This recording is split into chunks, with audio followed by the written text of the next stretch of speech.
Di Biak, sebagian masyarakatnya dengan mencari sebagai nelayan, terus sebagiannya juga ada yang bertani. Nah, saya pada tahun 2020 setelah pandemi membludak pada saat itu, terus kemudian semua warga Indonesia termasuk di Biak diarahkan untuk di rumah saja. Terus kemudian kami masyarakat, saya coba waktu itu sebutkan masyarakat untuk kita buat kelompok tani dan kita bikin tanaman jahe. Nah, saya bukan orang pertanian, tapi saya juga beberapa kali ikut melakukan pendampingan untuk kekayaan. Saya mencoba untuk mencari referensi tentang bagaimana mencari bertani jahe. Terus kemudian dapatlah sejumlah referensi, terus kita memulai dengan kebun 2 hektar. Memang itu awal yang berat sebenarnya.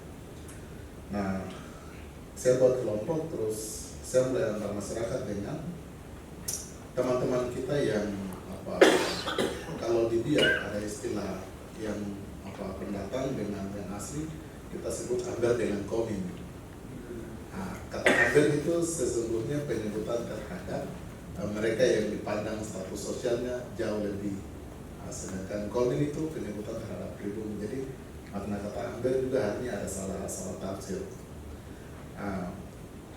Jadi saya mencoba untuk membuat perbandingan bahwa teman-teman masyarakat yang amber, mereka menanam jagung, kita juga menanam jagung, mereka menanam kacang dan lain-lain, kita juga tanam. Tetapi perbedaannya ada pada mereka bisa beli rumah, bisa beli mobil, sedangkan kita tidak bisa beli rumah, tidak bisa beli mobil, dan kita tidak ada perubahan. Nah, ini yang kemudian menurut saya ada yang salah, sehingga saya mencoba untuk mengantar masyarakat atau kelompok kita. Nah, kita memulai dengan bertani. Ini saya contoh kasusnya di tanaman jahe.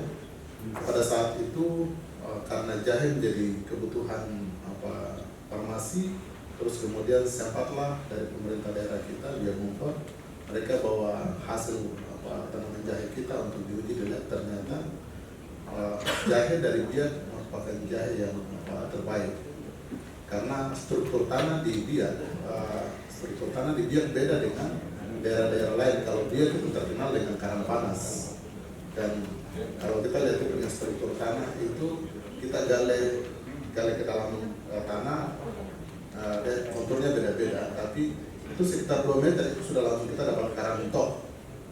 Di atasnya itu cuma tanah yang coklat itu, sedangkan 2 meter ke bawah bahkan 1 meter tergantung.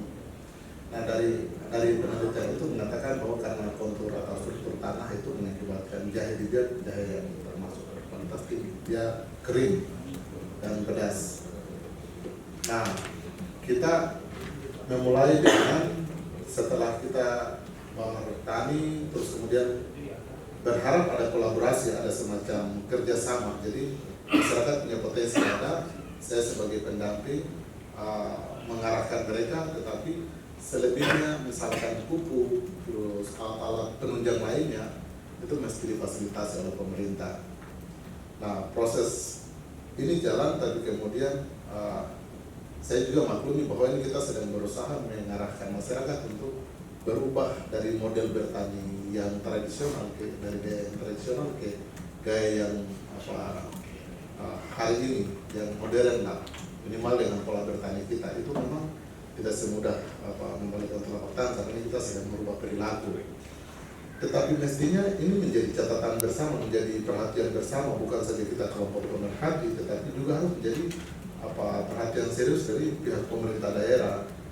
Nah, masyarakat sudah kita arahkan, sudah ada semangat untuk mau berubah, tetapi kemudian kendala yang kita dapat pupuk misalkan. Ketika kita berharap kita mendapatkan pupuk subsidi, tetapi teman-teman yang lain, petani-petani yang lain yang sudah sukses, mereka datang dengan misalkan harga pupuk yang subsidi itu 150, mereka datang beli di pengecer pupuk itu dengan harga 300. Nah, ini kemudian hal-hal yang mulai membuat masyarakat kita mulai merasa terkendala mendapatkan pupuk itu.